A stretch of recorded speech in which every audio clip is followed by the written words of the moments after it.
दोस्तों एआईएम को गठबंधन में शामिल नहीं किया जाएगा। एआईएम को गठबंधन में शामिल नहीं किया जाएगा। अब आप सोच रहे होंगे ये कैसी बातें कर रहा है, कैसे अल्फाज निकाल रहा है, किस तरीके से बेहुदा बातें कर रहा है। हाँ, मैं सच्चाई बयान कर रहा हूँ, मैं हकीकत बता रहा हूँ आपको कि एआईएमआईएम को गठबंधन में शामिल नहीं किया जाएगा बिहार के अंदर। अब आप सोच रहे हो कैसी बातें कर रहे हैं। हाँ, मैं सही बोल रहा हूँ, सच बोल रहा हूँ। इसलिए नहीं शामिल किया जाएगा क्योंकि अख्तरुल ईमान साहब ने राजद का नींद हराम करके रख दिया है। आरजेडी का यानी तेजस्वी यादव लालू यादव का नींद हराम करके रख दिया है, क्योंकि पता है ना वो राजद के ही खिलाड़ी हैं। अख्तरुल ईमान वहां से ही निकल कर आए हैं, उनको गहराई पता है राजद की, इसलिए उनकी नींद हराम करके रख दी है राजद की गठबंधन को लेकर।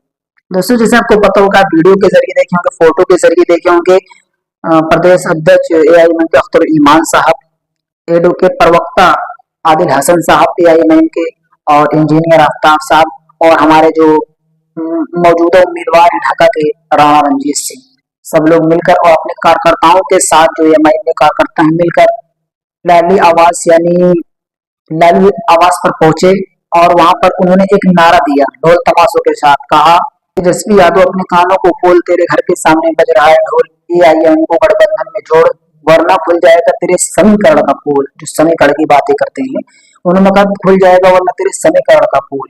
तो इस तरीके से उन्होंने एक नारा दिया और वहां पर राजद डरी हुई है। मैं आपको बताता चलूं, सिर्फ एआईएमआईएम 6 सीटें मांग रही है, सिर्फ 6 सीट। और राजद को ये पता है, पूरी तरीके से यकीन है कि राजद इसको जानती है बाखूबी कि अगर एआईएम को 6 सीट भी दे दिया जाए तो हारने वाली सीट नहीं होगी, चाहे जहां से कुछ सीट दिया जाए वो जीत कर ही आएगी। उनको पता है, उनको ये भी पता है कि अगर यहाँ से 6 सीट निकालती है तो आने वाले विधानसभा चुनाव में हमारे लिए मुश्किलात और बढ़ जाएंगे। फिर आने वाले विधानसभा में अगर एआईएमआईएम अकेले भी लड़ती है, एआईएमआईएम अपने कई उम्मीदवार को कामयाब कराकर विधानसभा भेज देगी। उनको ये खूब मालूम है, उनको ये डर हमेशा सता रहा है। दोस्तों, अब मैं बात करने वाला हूँ कोचाधामन की। वही कोचाधामन जहां मुस्लिम बहुल क्षेत्र है, पूरे बिहार की नजरें जो टिकी होती है, जितनी भी पार्टी है सारे फोकस जो रहते हैं वो सीमांचल यानी कोचाधामन के इर्द गिर्द जो जितने भी विधानसभा है उसमें सारे उनके फोकस रहते हैं कि यहाँ से अगर हमारे उम्मीदवार कामयाब होते हैं तो बिहार की सत्ता में आना हमको आसान होगा। सारा टारगेट वहां से रहता है, सीमांचल से। तो दोस्तों, मैं आपको बताता चलूं, सीमांचल मुस्लिम बहुल क्षेत्र है। उस मुस्लिम बहुल क्षेत्र में मौजूदा जो 5 विधायक आए थे सन 2020 में एआईएमआईएम के बैनर तले आए थे। हालांकि 4 विधायक दल्ले दोगले पैसों के लिए बिक गए।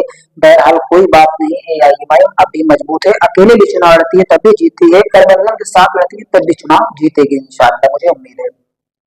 दोस्तों, मैं आपको बताता चलूं, ये 4 दल्ले पैसों के लिए बिक गए, अब इनको टिकट मिलना भी थोड़ा दुश्वार होगा, क्योंकि जिस तरीके से रिपोर्टर जा रहे हैं और सीमांचल के अंदर पूछ रहे हैं जनता से, तो उनका साफ कहना है बिकाऊ को हम वोट नहीं देंगे। और आप वीडियो के जरिए देखे होंगे कि हर जगह पर एआईएम के कार्यकर्ता खड़े हो जा रहे विधायक के सामने, उनसे सवाल कर रहे हैं, आप क्यों चले गए, हमसे पूछे थे जो बिक गए, सवाल कर रहे हैं तरह तरह के। तो दोस्तों, मैं आपको बताता चलो, वहां से उनका टिकट भी मिलना मुश्किल हो जाएगा राजद में। और जैसे आपको पता है, कोचाधामन की बात कर लिया जाए, कोचाधामन में मौजूदा विधायक इजहार अस्की है जो एआईएम के बैनर तले जीत कर गए थे, अभी आरजेडी में शामिल हो गए, पैसों के लिए बिक गए थे, अभी मौजूदा आरजेडी में है।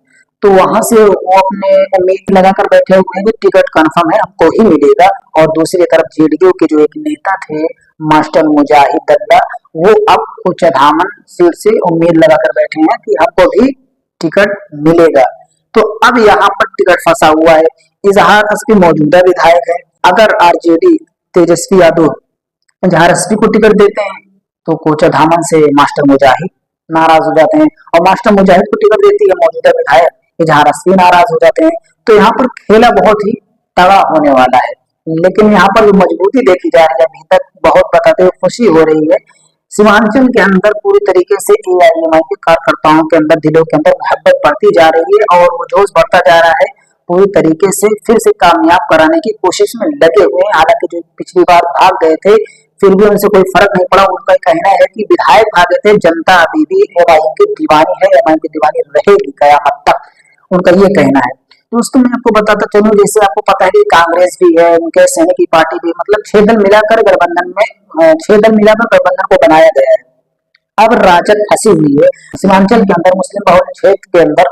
वो टिकट किसको दे? अगर एक गैर मुस्लिम भाई को टिकट देती है तो जीतना तो मुश्किल हो जाएगा, तो मुस्लिम को भी टिकट देगी, ऐसा चेहरा लाएगी कि जहां से वो टिकट देगी तो वहां से वो निखार सके, ऐसा टिकट देगी, ऐसे लोगों को टिकट देगी। लेकिन आपको बताता चलूं, सीमांचल के अंदर एआईएम की दीवानी और बढ़ती जा रही है। तो अगर राजद अब एक दिमाग लगा रही है, दोस्तों मैं दिमाग बताने वाला बहुत पॉइंट वाली बात बताने जा रहा हूँ। अब राजद सोच रही है सीमांचल के मुस्लिम बहुल क्षेत्र, अगर हम यहाँ से चुनाव लड़ते हैं तो हमें जीतना मुश्किल हो जाएगा, जिस तरीके से एआईएम की दीवानी देख रही है। तो अब राजद क्या कर रही है, बहुत ही पॉइंट वाली बात बताने जा रहा हूँ दोस्तों। अब राजद सोच रही है, तेजस्वी यादव ये सोच रहे हैं कि सीमांचल के अंदर हम नहीं लड़ेंगे, हम नहीं लड़ेंगे, ये टिकट सारे कांग्रेस को दे देंगे या मुकेश सहनी को दे देंगे, वो अपने तरीके से उम्मीदवार उतारेंगे।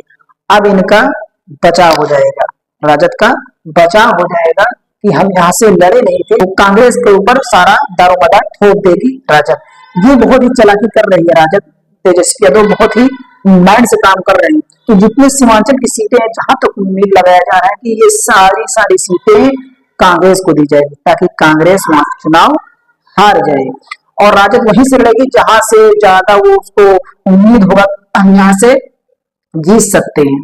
तो दोस्तों, और दूसरी तरफ ये भी फायदा होगा राजद को, जिस तरीके से वो माइंड चला रहे हैं दोस्तों, जिस तरीके दिमाग चला रहे हैं तेजस्वी यादव, ये सोच रहे हैं अगर 5 सीट जो सीमांचल के मुस्लिम बहुल क्षेत्र सीटें हैं उसको हम कांग्रेस को दे देंगे, तो हमारे जो उम्मीदवार हैं, जो हमारे पीछे लगे हुए टिकट हमको दो, हमको दो, हमको दो, तो उनसे अपना बचाव करने के लिए कांग्रेस को टिकट दे देगी।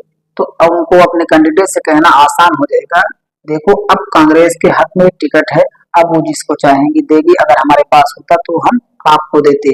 यहाँ पर ये राजद अपने बचाव के लिए भी काम कर रही है और दूसरी तरफ ये भी कहने के लिए कि हम वहां से लड़े नहीं थे तो हम कहाँ से जीते। वो दोनों तरफ अपने गेम को खेल रही है, अपने माइंड को चला रही है। तो सारी सीटें जहां पर कांग्रेस नहीं जीत सकती, राजद वही टिकट देगी। मुकेश सहनी जहां से नहीं जीत सकते हैं, राजद वहीं से टिकट देगी, जहां से राजद मजबूत है वहीं से अपने उम्मीदवार को उतारेगी। बहरहाल कहां से कौन लड़ता है ये आने वाला समय, आने वाला वक्त बताएगा। बहरहाल अभी तो बहुत ही टाइम है, चुनाव आने में लगभग 2 से 2.5 महीने के अंदर चुनाव होना है। तो इससे आप क्या उम्मीद रखते हैं, क्या नजरिया रखते हैं सीमांचल और पूरे बिहार के अंदर, आप क्या सोच रखते हैं कि आने वाले विधानसभा चुनाव में कौन कितनी सीटों पर लड़ेगा, कौन कितनी सीटों पर जीतेगा? आप अपने कमेंट बॉक्स में जरूर बताइए, अपनी राय जरूर दीजिए, ताकि जनता को पता चले सीमांचल की जनता की क्या राय है। फिर मिलते हैं किसी नेक्स्ट वीडियो में। अस्सलाम वालेकुम, आदाब।